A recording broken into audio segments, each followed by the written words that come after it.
Hey everybody, this is Peter from the Comic Book Nerds Are Hot website. I'm joined with a couple of my good friends, Eric and Peter. We're going to talk about all the big news that came out at E3 this past week. The good, the bad, and the ugly, depending which company you view.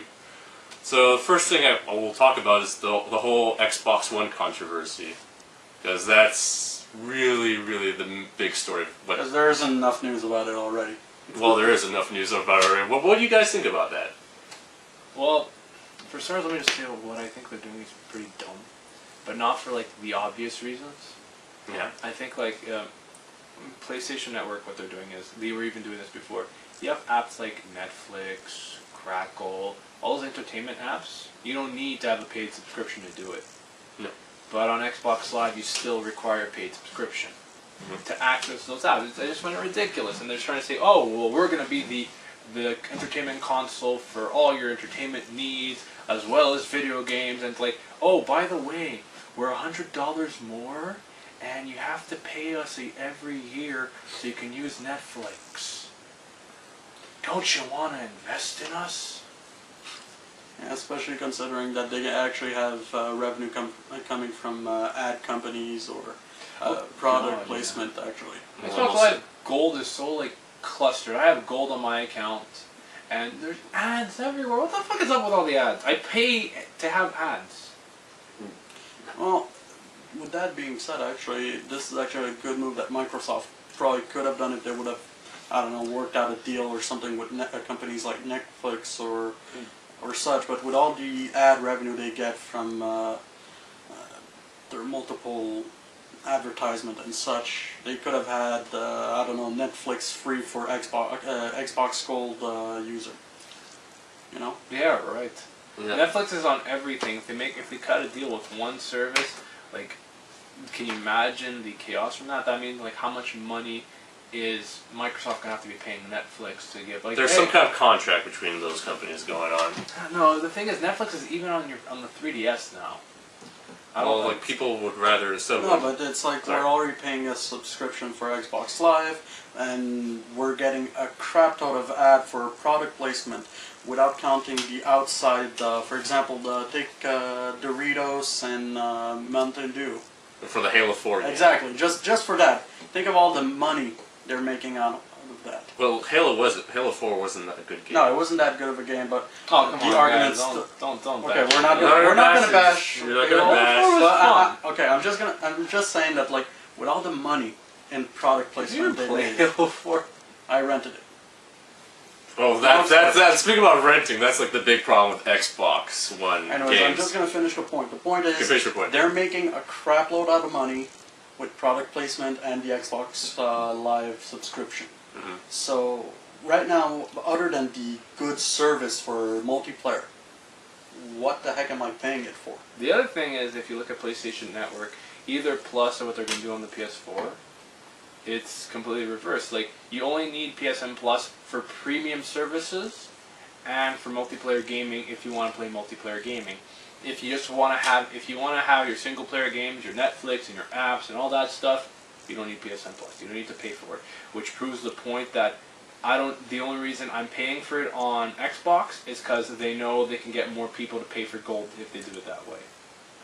And they're just really taking money out of you. And just to say, like, I read an anonymous interview with one of the designers from the Xbox One, and he went on about the DRM. The whole, like, DRM and always checking online with the Xbox One, it is there to get rid of game sales, the whole disc-based game sales. They want to get rid of lending. They want to get rid of rentals. And used games, as Eric mentioned beforehand. Yeah, they want to get rid of discs completely, but places like Amazon, Walmart, Target, eBay, GameStop, they're also entrenched in the market. They can't just get rid of them right away.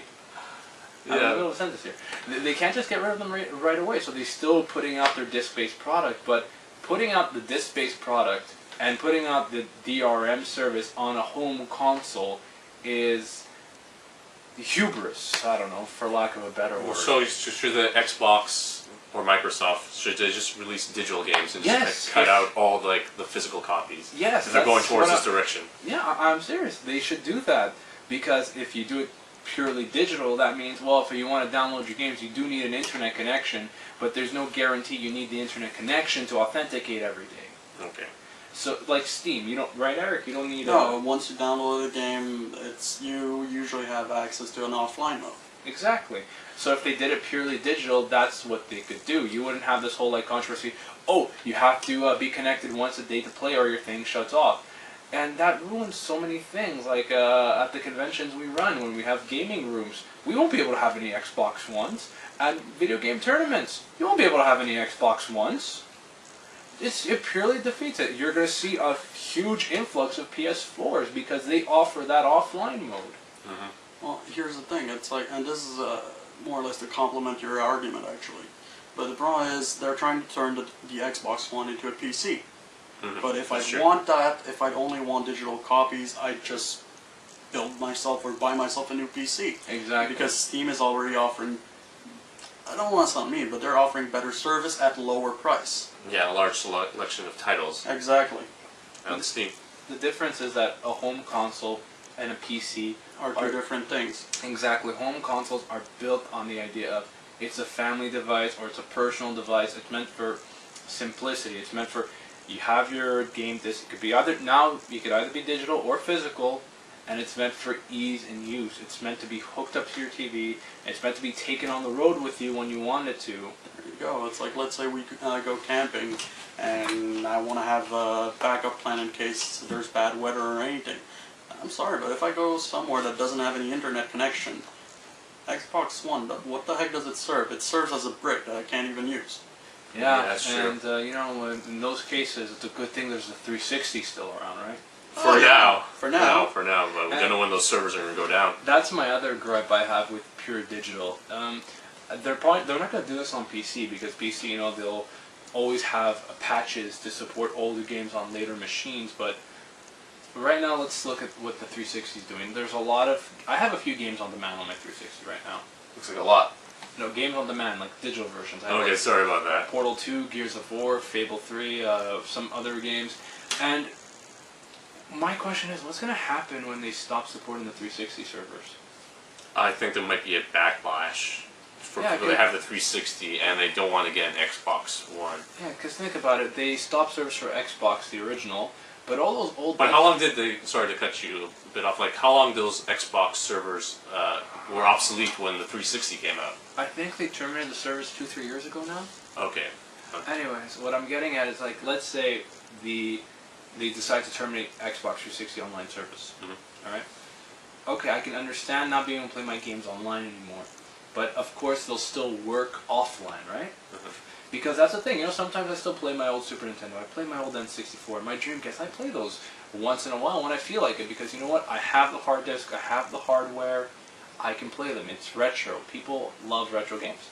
But my question is, for those games on demand, they already said that all your old digital downloads won't be supported on Xbox One.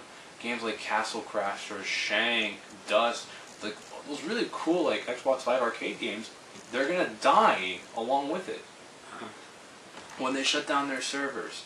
And then, well, what happens? Like, let's say in 2-3 years from now, my Xbox Red rings, I need to replace it, and they say, oh, we're shutting down our 360 servers. I can't download any of those old games. I probably won't even be able to connect online with it.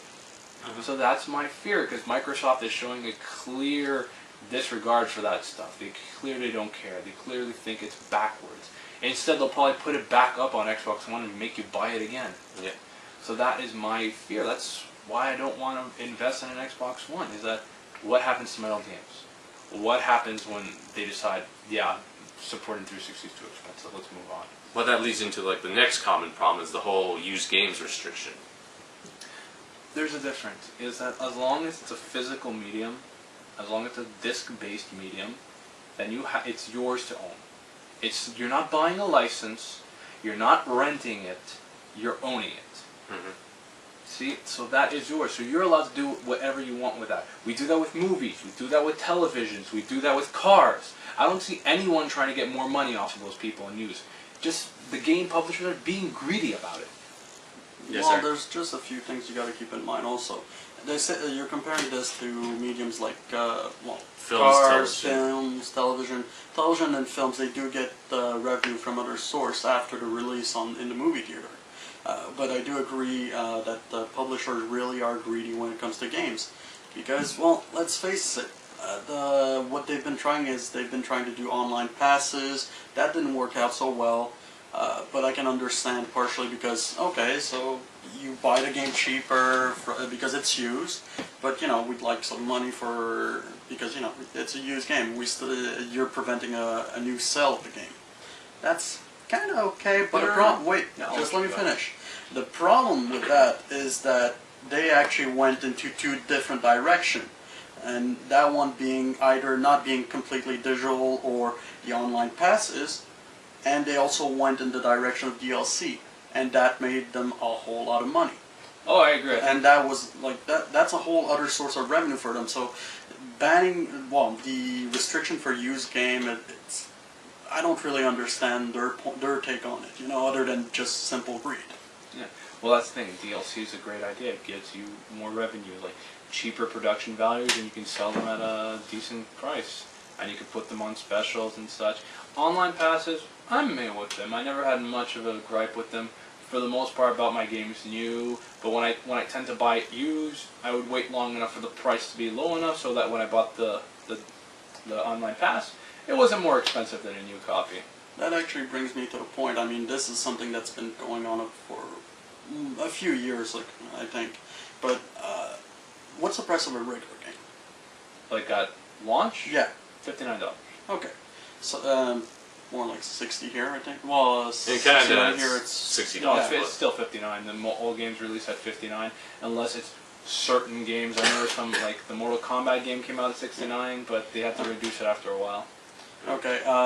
With what's going to happen to the Xbox One, for example, what's going to happen exactly is that by eliminating used game, they're going to have the monopole for the pricing. Isn't that right? Yeah, more or less? they're going to be in total control of it. Because you're right, like as soon as used games go away, there's nothing to compete with the price. There you go. It's all about competition for the price. Which is why Nintendo games ever really depreciate in value. Because no one really exchanges them. No one really turns in a copy of Mario Galaxy as a used game. And why is that? Because the game is actually worth the price. I mean, it's a good game. Give us products that are worth the money and people are going to buy them day one. Did you hear what Reggie said on E3? Yes, and I completely agree with you on that one. Well, he said basically that why used games aren't a problem for Nintendo? They make good games. Yeah. No one wants to return them because they make a good product. I have a few games here on my shelf, you know. Maybe I won't play them again for a long time, but I feel they're really good games and I don't want to give them up. There you go. If the publisher make good games are hard-earned cash. There you go. Sorry, it's the French in me that's like, French. Yeah, whatever. But yeah, if they make good games, people are going to buy them. Yeah, definitely. And the other idea is like, hey, if you want to make a bit more money, make some good DLC for it. It can be small little DLCs like extra weapons. Nothing that makes you feel that when you buy the game, you're, they just took this content out of the main game. There you go. But that's an argument for another time. But there's also something else that it's kind of in the subject, but companies that complain about, oh, we've put so much money into it. Take, for example, have you heard about the Dark Soul game? Oh, God, yeah. They barely put any money into it, and God knows how many people love it. There you go. It was a huge financial success, and they didn't invest that much in it. You know what I think was a key to start spending less money on games? Stop hiring star power. Thank you. Yeah. That's actually going to help. There's a lot of great voice actors in the industry who aren't Hollywood celebrities or celebrities in general. Why do you look at Gears of War 3. Why did 50 Cent need to be in that? Like Gears of War 3, I don't know who was in that game outside the original. Who was it, 50 Cent? He had his own video game. Wasn't it Snoop Dogg?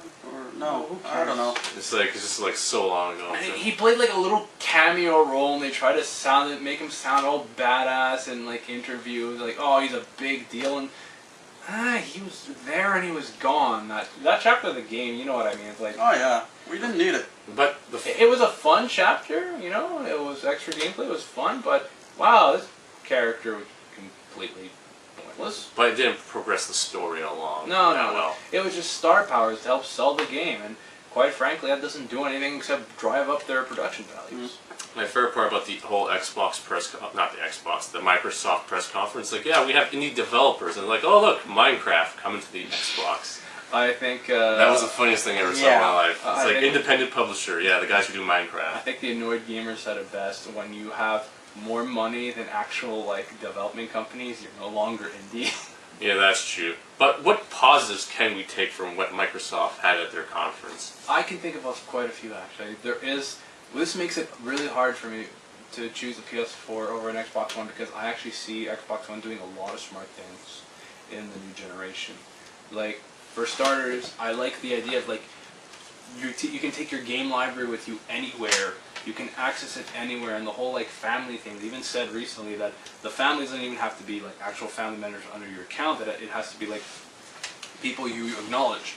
So if I had an Xbox One and Eric had an Xbox One, and I marked him as a family member, then Eric can have access to my games when I'm not playing, or we can play them together. This is actually something they should have been shouting on stage during the Microsoft conference. But they skipped over those points in the presentation. You see, that's a really cool feature, I admit it. And the ability to go to any Xbox and access my games and play them from anyone's house without having to take a memory card, without having to take anything with me, is a really cool feature. I am no way denying that. Some of the apps they're putting in, like the ability to, while I'm waiting for a matchmaking game in one thing, I can be playing a single-player game on another screen, you know? And you can switch in between. And that's really cool, too. What was it Twitch TV? Yeah, they sign up with Twitch TV. Yeah, you can stream your games live. That's really cool. Especially for those people who most of the time have to buy third-party equipment to hook up their consoles or TVs to their computers, or people who try to record their games off their TV and put them online on YouTube. Those are all really cool features. The last one, I think PS4 is doing it as well, right? Yes, I believe so. They said so. you can record any game and put it online. That's really cool too. And even the Skype thing, that's pretty cool. And yeah, a lot of the stuff. And making your own videos also. Yeah, no, a lot of the stuff they're doing is really cool. I'm no way denying that. But the fact of the matter is the DRM kills the system. Yeah. That's why I said if they went pure digital, that'd be even better. Or you know what? If they had a license transfer, like every game had its own unique license that it associates it with this console, and therefore if the disc goes anywhere else, the disc says, oh, this game is currently online on this profile. Would you like to deactivate it and activate it on this profile? And it could even say on the old profile, will you allow? They can come up with a system like that. That way, games don't require a 24-hour authentication. Mm-hmm. You know what I mean? Yeah, well, the 24-hour authentication is actually more for the wannabe cloud gaming, they call it. Yeah, I think I told you about this. Look, think about it this way. If the game can run offline for 24 hours, what the hell does the cloud do?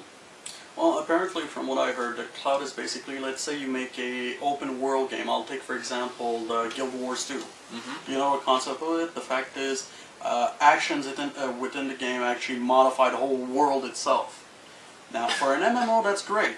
The problem is they're applying it for the Xbox One for certain games. Now, which one? I have no idea. I think they said Dead Rising 3, but the only thing they said about the cloud in Dead Rising 3 is that it would cut loading times or draw distances. It would be all one large world at one time.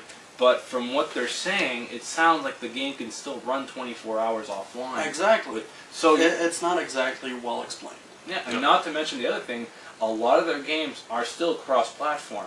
Yeah. Assassin's Creed Black Flag is cross-platform. Metal Gear Solid 5, which they put out during their opening press conference. It's cross-platform, so you know what that means, right? These games can run offline, so this whole cloud computing to enhance your games is a load of crap. Bullshit. Sorry, I'm not afraid to say it. Maybe it can cut on loading times. Maybe it can affect the whole world. Yeah, but this is stuff that when they're developing, they're thinking, okay, yeah, this stuff can be there, but you know, there's chances it's not going to be there. I agree. So they're acknowledging that their console is not going to be always online. They're acknowledging the fact that it can go down, and we're not going to provide a service that requires a constant internet connection. Which brings us to the point of like, what happens to the parts of the world where broadband connection is not 100% reliable. Well, look Yeah. at Or what's going on with, you remember what happened with the PS4, PS3, sorry. They got hacked, they had to shut down the servers. Yeah. What if it happens with the Xbox One?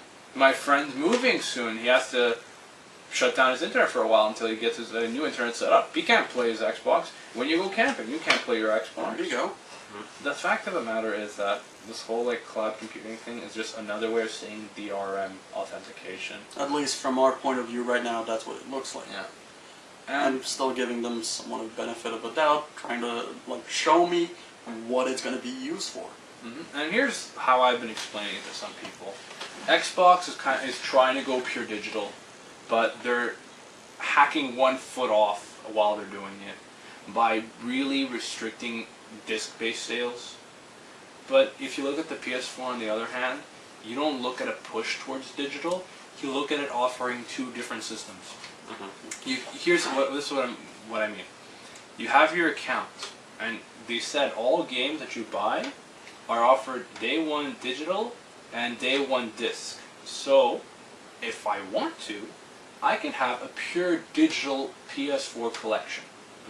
I could also have a pure hardware digital, a pure disc-based collection.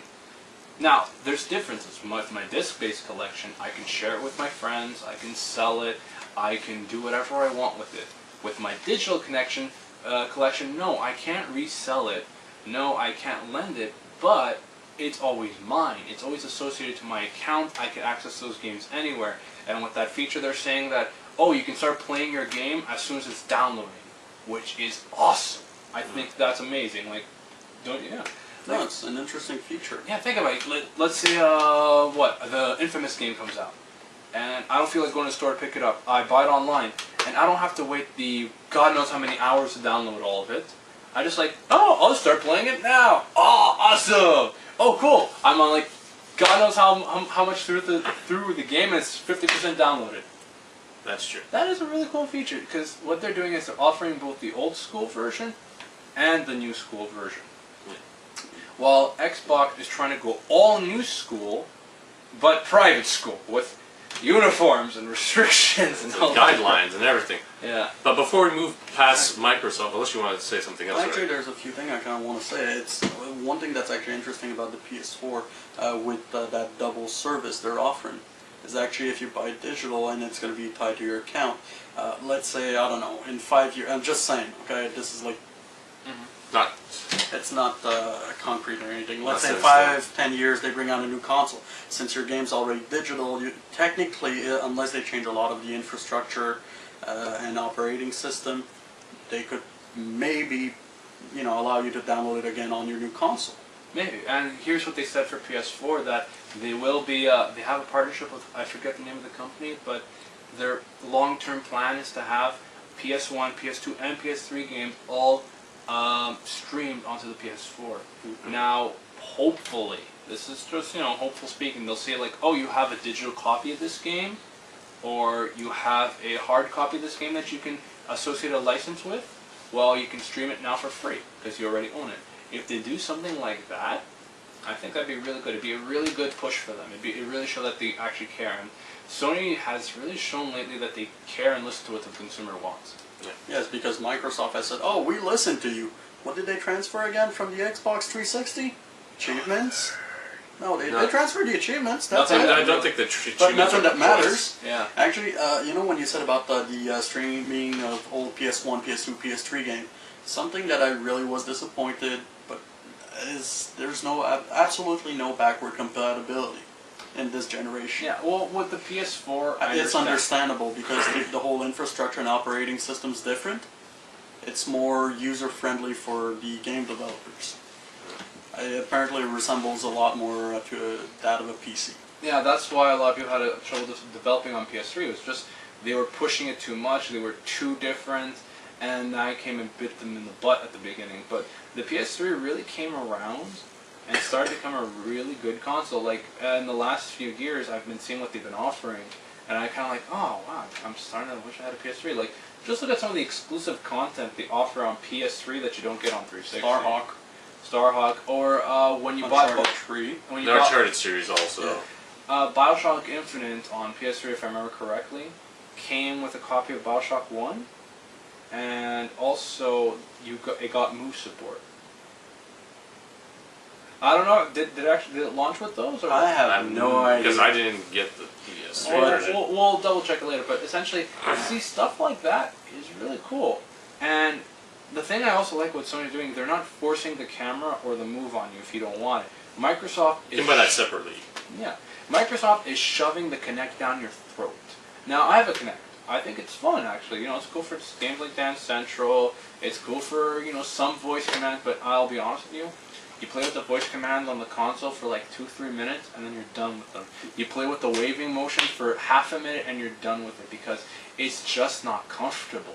There's no enjoyment value to that. Exactly, and the other thing is, my Kinect is turned off most of the time because you can go into your settings and say Kinect off. And whenever I want to play Dance Central, I just go Kinect on.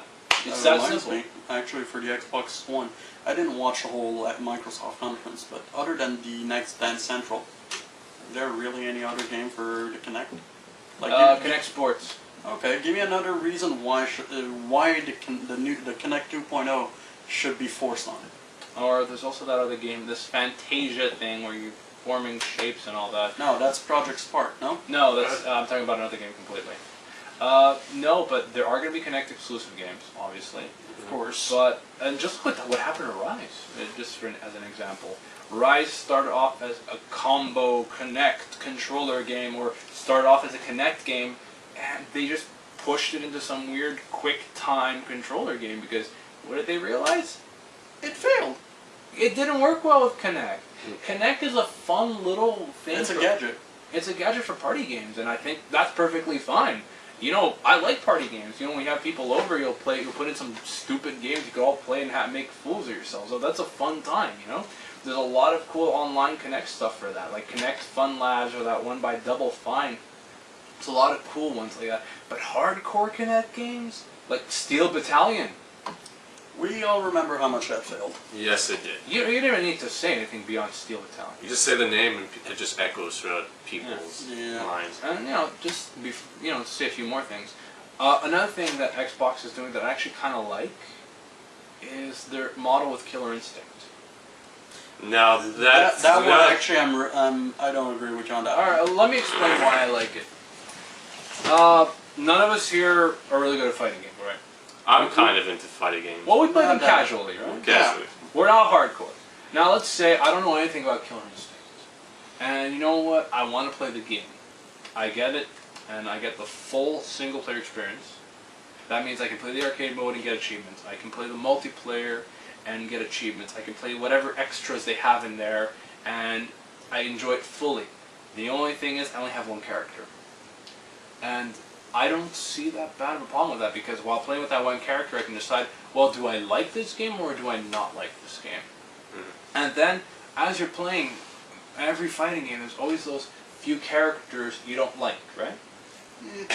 Yeah. You know, there's always that character who you never play with. Yeah, but you still want to experience it. Yeah, maybe.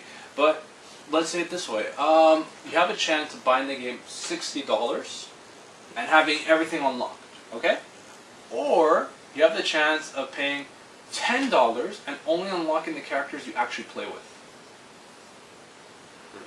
$10 per what, per character? No, or? just $10. Like depends how, but And depends then how you have much to pay each character for each costs. character afterwards. No? Yeah, exactly. Let's say you get 3 characters for $10. Something like that. Rough estimation. Because there's conflicting rumors. They're saying like, oh, each character is going to be $5, each character is going to be $1. But that's what I'm saying. It depends on how much a character is. If the total roster of characters adds up to $60 and you only get 2-3 characters, then you're saving money. And you have it digitally, you can play it online. I think that's a good idea. It's really, it's not exactly pay to win or pay to play, but it's a good model. It's like, let's say... it's an interesting model, I'll admit. And there's nothing wrong with it, because you can pay $60 and get your full experience, right? You buy a full disc or digital version of the game, it's just as normal, right? Or I could just get the few characters I want and save a shit ton of money. Assuming. Assuming what the price and what they're offering. And that, to me, is a good model. I think it's actually really good. So yeah, sorry about that, because we ran out of battery for our previous. So Peter, we're talking about Killer Instinct and how you think you like the business model. Yeah. Anything you want to comment on Killer Instinct I before don't we know. move It's on like subjects? The model they're going to try to implement it's interesting. I don't know if it's going to work. Personally, I'm not a big fan because the way I see it, it's a demo. Basically, their model is like, hey, pay us $10 for the demo. That's the way I see it. There is a difference, though. In demos, you can't get achievements. You can't do much. You're limited to fighting a certain amount of characters. While I'm sorry, I'm going to have to cut you there. While that's true, the demo is completely free. And how should I say this? It's... What's the point of the achievements, really? I mean, don't get me wrong. I understand they're fun, they're for completionists and all. But what's the point? What are the achievements going to give you? No sense of completion, a sense of achievement. Actually, there you go. It's like... But, no, what I'm trying to get at, you're saying it's just a demo. Okay, demos are usually one level, one stage, one thing, you know? Which helps you decide if you're or not you like the game. Exactly, but here's the thing. It's totally free, and from what I'm hearing, they're giving you all the levels. You can fight all the characters online, depending who has purchased what. It's more than a demo. It's the full game, but with one character unlocked. Mm-hmm. That's what it is. If you want to diminish it, you can say it's a glorified demo. It's an upgraded demo. At a price. What price? You get it for free. I thought you told me it was $10. No, but he's saying he wants to select a character. Yeah, he wants to select. He doesn't want all the characters. He wants a select number of characters. Yeah. So I can get the game free with Jago. Totally free. Demo plus more shit. And let's say I want to get an extra character, I put down an extra $5. I have the full game free with Jago, and I paid an extra $5 for one character. And that's about it. It's an interesting model. I just see this as more of a demo than anything else. Oh, That's maybe. my problem. You can see it as a demo, but you have to admit, it's a much more in-depth demo than any other demo. That's true. And I'd actually be interested in seeing other games try this kind of model. It's like, oh, do you want just the multiplayer, or do you want the campaign too? You have your version, $60 full version of the game, or you can pay $30 for single player campaign only, or $30 for multiplayer only. Well, I think this model is more suitable for fighting. Yeah, it's mostly... Or Call of Duty.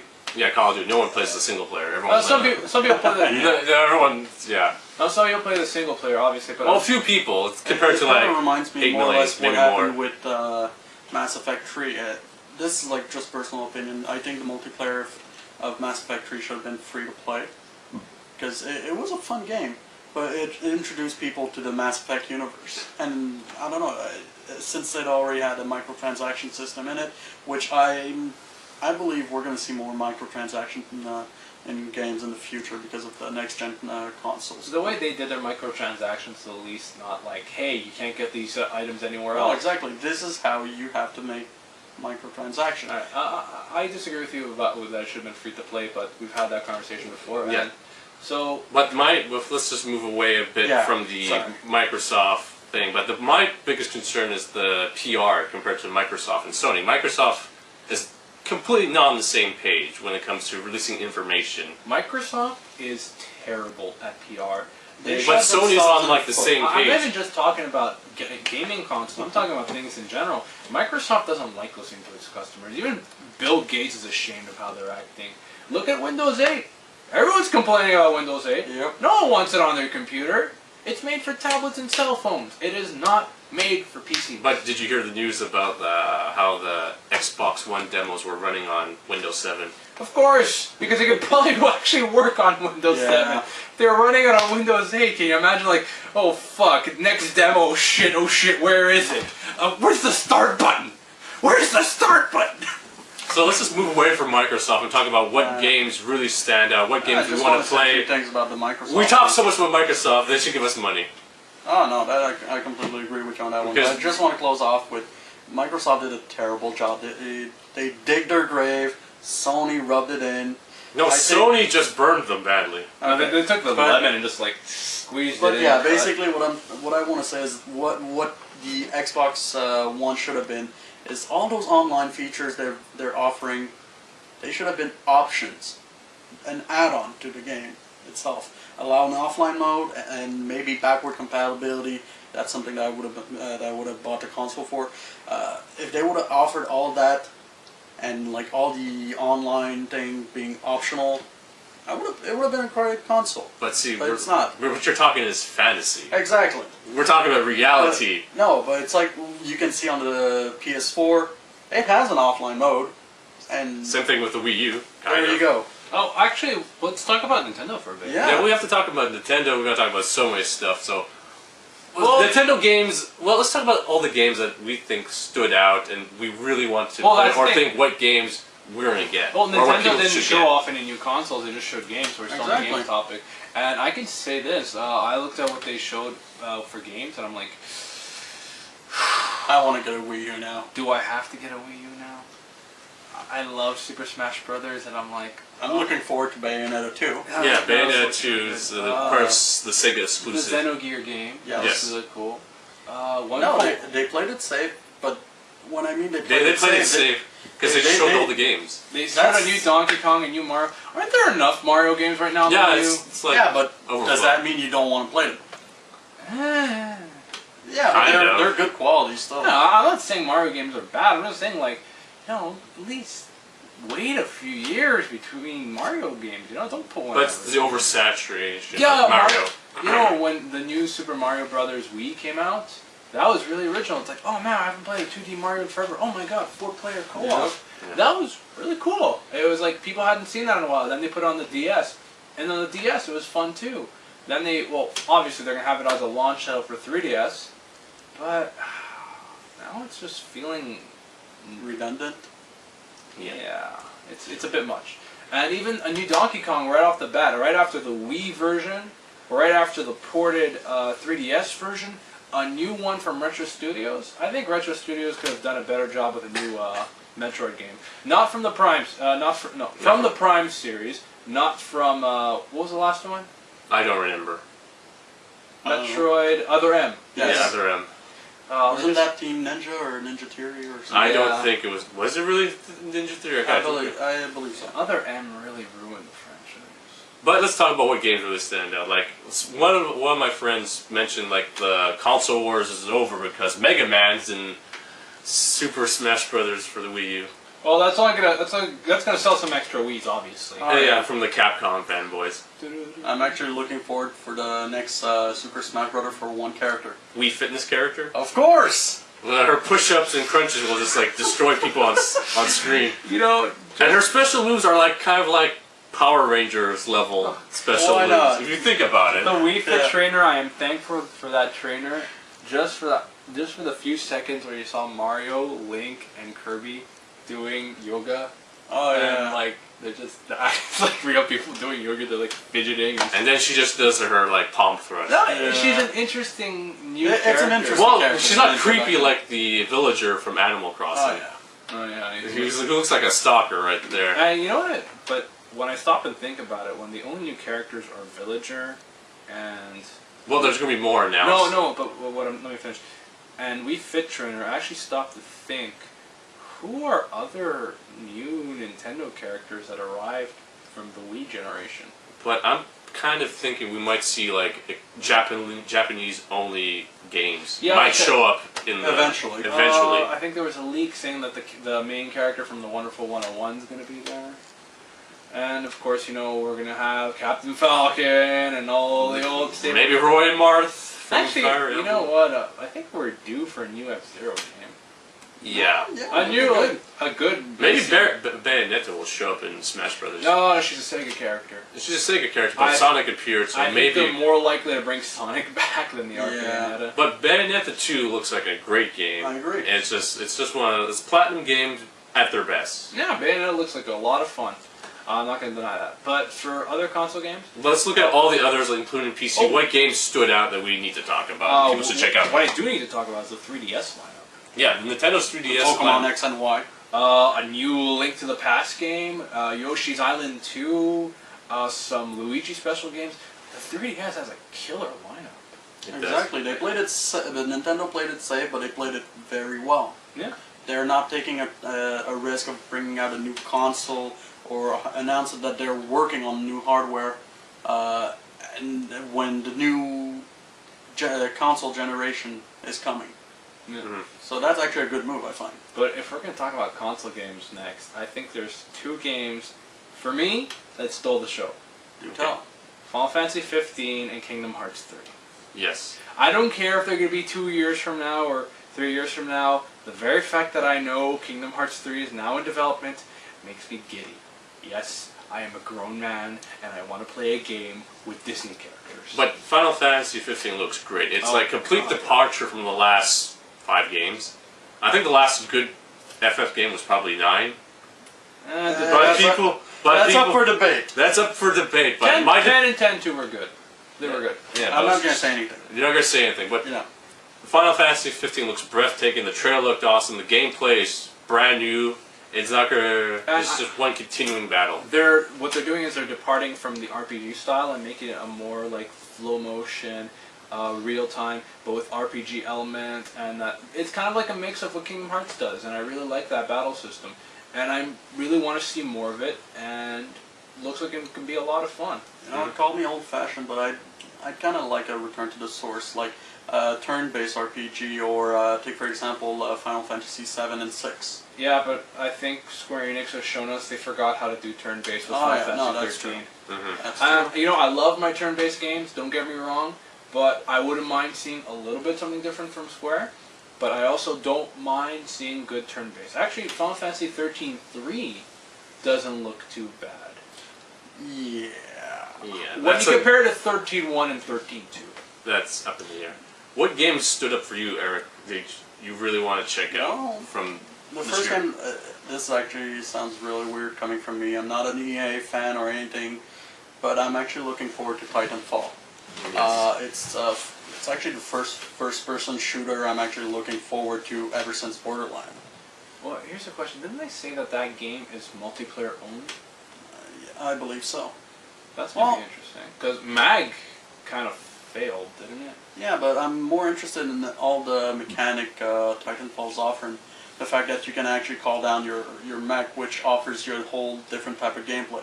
It's like you get this agile yet Beefy. really strong mech, but you're a bigger target.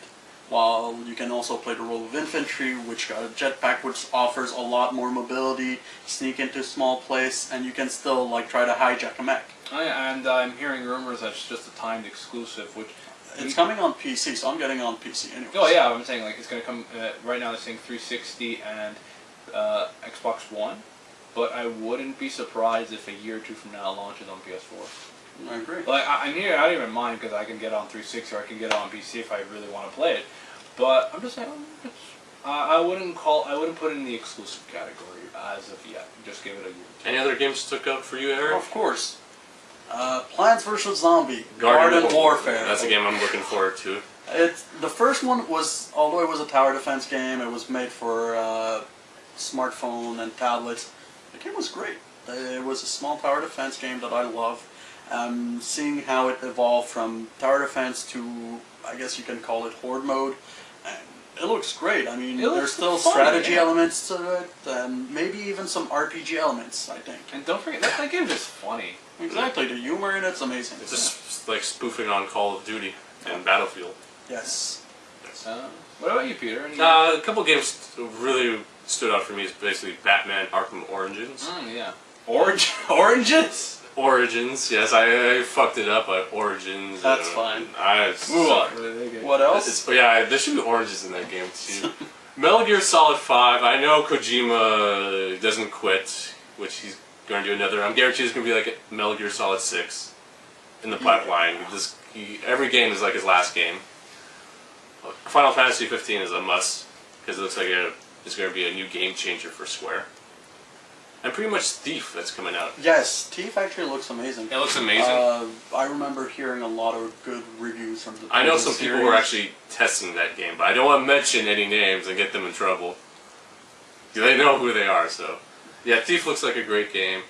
Bayonetta 2 looks like a great game. And Smash Brothers looks like a solid game all around. I'm debating whether to get the Wii U version, which requires me buying the Wii U, or just getting it from my 3DS. Well, I'm trying to remember. There was another game that was coming out for PC, I think. I can't. Oh, also forget Killer is Dead looks like another great game. Infamous Second Son. That looks like a great game too. There's a lot of great games coming out this year or early 2014. That's true. At the end of the day, what's actually going to get people to buy a console is the exclusivity, though. Well, not just the exclusivity, but also the price, and also other features. And the thing is, though, is that when it comes to exclusivity, they haven't even told us all their exclusives yet. Microsoft told us a few of their exclusives and then said a few more in the background, like the Kinect Sports game or the Fantasia game, which are Kinect games, which I think they've learned no one's interested on Kinect on the main stage, especially if it doesn't work. No, not that. Well, especially when they're trying to target hardcore audiences. Their past few E3s weren't made for the hardcore audience. They're made for the family audience. That's what they were trying to get. So I understand why they didn't show their Kinect games. And also, Tokyo Game Show's coming up, and Sony only showed a handful of their exclusives. They showed a few of their launch titles. They showed one or two games going to come out a little later. The Order looked really cool. Watch Dogs is going to have an extra hour of gameplay just for the PS4. Really? Yeah. Really? That's cool. I believe because I was watching live the press conference and they mentioned that or Assassin's Creed 4. But I'm thinking it's mostly like Watch Dogs and have that extra gameplay. They did also say that PS4 versions have a lot more. What they do if they can't get an exclusive from somebody, they'll try to get exclusive content for that game. Just like the skins in the new skins for the Batman. Yeah, but is it just skins or extra modes? Like like I said earlier, like something like BioShock launched with a few extra features on the PlayStation version. What's not to say?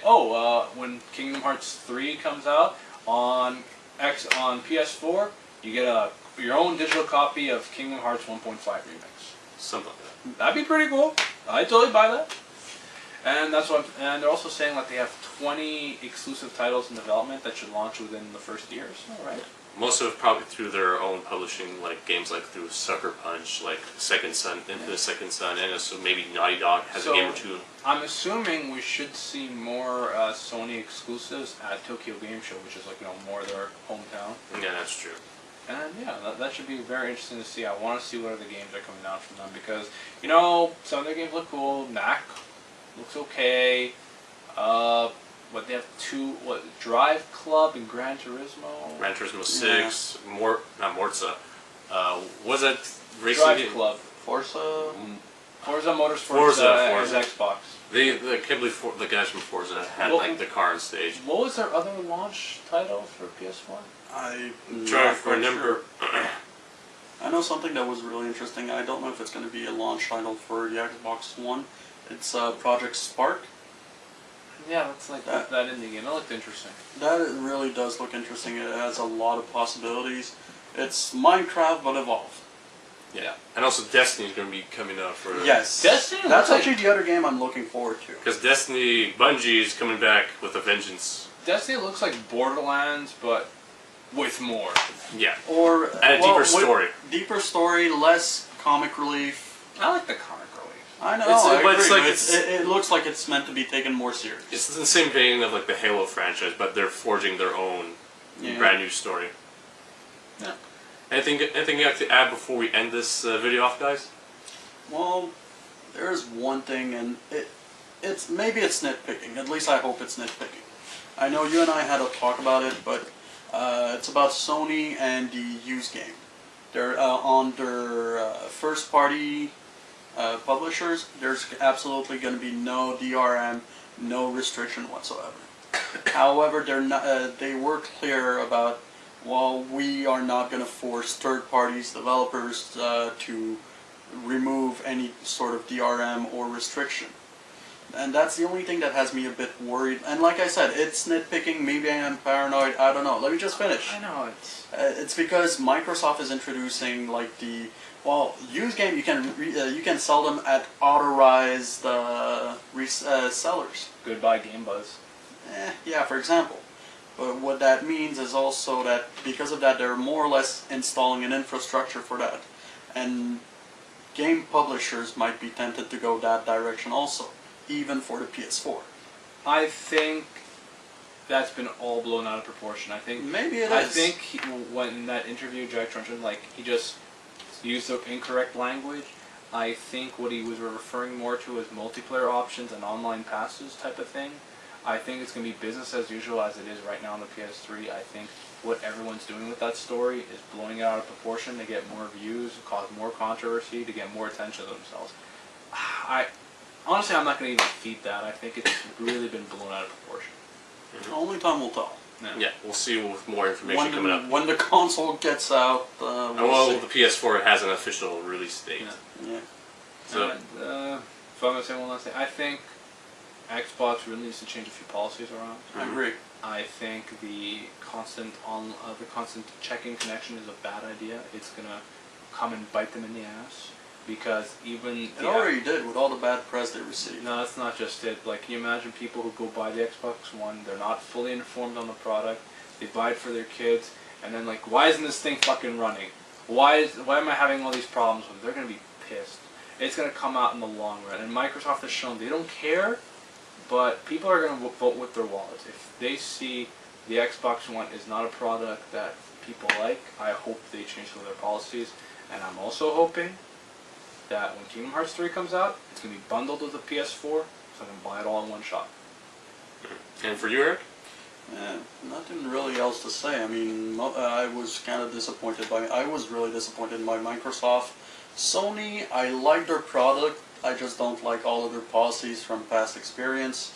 I think the big winner of the show actually was Nintendo, as weird as this sounds, simply because they played it safe and showed a lot of their games.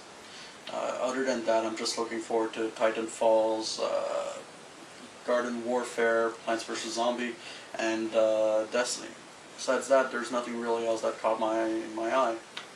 Well, already the sales figures or pre-orders for Xbox One and PS4 completely favoring the PS4 right now. 8-1. 8-1 margin. Yeah. So I think Microsoft needs to refigure everything. They need to up their game. They need to go back to the blackboard and just change what all their negativity around. Well, Well, sorry about that. We're running out of time, so let's just finish up with what your final thoughts are, Pete. I think in order for Microsoft to compete now with Sony, that they're offering a lot of negative services. They're offering a lot of restrictions. They're offering a higher price tag, a forced connect. If they want to compete with Sony, then they should offer a cheaper version of their console. Maybe make one without the Kinect for $399, compete directly with Sony, or find some way to subsidize their payments like they did with the 360 where you pay $99 and you pay a subscription fee for it. Because at this rate, of course you're going to get fewer pre-orders. It's not a product most people are going to want to invest in right now. Especially with the online requirement. Exactly. As for you, Eric? Oh, honestly, there's nothing really much to say. I mean, I'm disappointed with Microsoft. They have some good ideas like Project Spark or the online computing, but all that should be options. PS4, looking forward to it, but we'll see when it comes out. There's still some doubt on certain aspects, but that's it. As for myself, I'm just looking forward for whatever PS4 is offering and Nintendo Wii U. But I'm leaning towards the DS. It's a good time to buy a 3DS. Yes. Either that, or actually there's one thing that does come to mind that I just thought of right off the bat is, well, I think we're going to see a lot of players going back to PCs because of what's coming with the Well, I've seen more people going towards Steam. Exactly. Okay. I think what would be really cool is considering Valve and PlayStation's partnership, if they found a way to combine Steam somehow with the PS4. Well, maybe not, because there was a lot of rumor a while ago that Valve's actually working on a console, the Steam box they called it, or whatever. But,